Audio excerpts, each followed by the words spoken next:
बिस्मिल्लाहिर्रहमानिर्रहीम। अस्सलाम वालेकुम दोस्तों आज की वीडियो में मैं आप लोगों को एक उकाब का किस्सा बताऊंगा। दोस्तों ये वाक़या पेश आया सऊदी अरब के शहर मक्का मुकरमा के पहाड़ों में।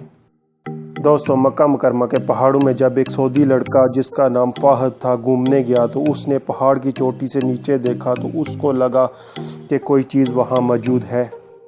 वो लड़का पहाड़ की चोटी से उतर कर वहाँ उस चीज़ के पास जाता है तो देखता है कि एक मुर्दा उकाब है, लेकिन साथ ही उस लड़के को उस मुर्दा उकाब के जिस्म पर कोई डिवाइस नज़र आती है। लड़का करीब जाकर जब उस डिवाइस को उकाब के जिस्म से उतार कर देखता है तो मालूम होता है कि ये GPS ट्रैकर डिवाइस है, जिसमें इस डिवाइस के मालिक का ईमेल एड्रेस लिखा हुआ है और साथ में ये तहरीर लिखी है कि जिसको भी ये मिले इस ईमेल पर राब्ता करे।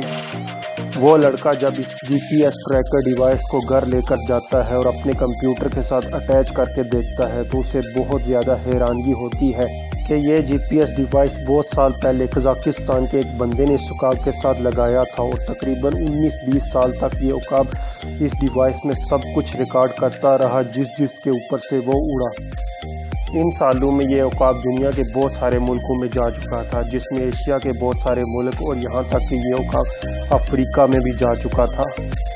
ये उकाब एवरेज डेली 300 किलोमीटर का फासला तय करता था और दुनिया के बड़े बड़े जंगलात, पहाड़ों और सहराओं को अबूर करता था।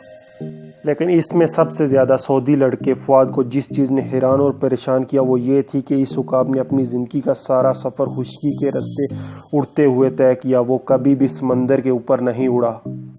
उसने जब इस सवाल का जवाब ढूंढने की कोशिश की तो उसे पता चला कि उकाब जब भी लंबे सफ़र पर निकलता है तो वो खुश्की के रास्ते निकलता है, क्यों ना कि वहाँ पर गर्म हवाओं के दबाव की वजह से उसको बुलंदी आसानी से हासिल होती है और इस बुलंदी पर इसको उड़ने के लिए कम कुव्वत दरकार होती है और वो गर्म हवाओं के ज़ेरे असर ही अपना सफ़र तय करता है, क्यों ना कि समुंदर पर गर्म हवाओं का प्रेशर ना होने के बराबर होता है। इसीलिए ज़हीन उकाब ने हमेशा अपनी ज़िंदगी का सारा सफ़र खुश्की के रास्ते तय किया और यही वजह है वो इतने लंबे लंबे सफ़र आसानी से तय करता था। इंसान के लिए आज के इस जदीद दौर में भी इतना लंबा सफ़र तय करना बहुत मुश्किल है, मगर अल्लाह की कुदरत के ये परिंदा ये सफ़र आसानी से तय करता था। तो दोस्तों उम्मीद करता हूँ आज की वीडियो आपको अच्छी लगी होगी। तो मिलते हैं अगली वीडियो में, तब तक दें इजाज़त। अल्लाह हाफिज़।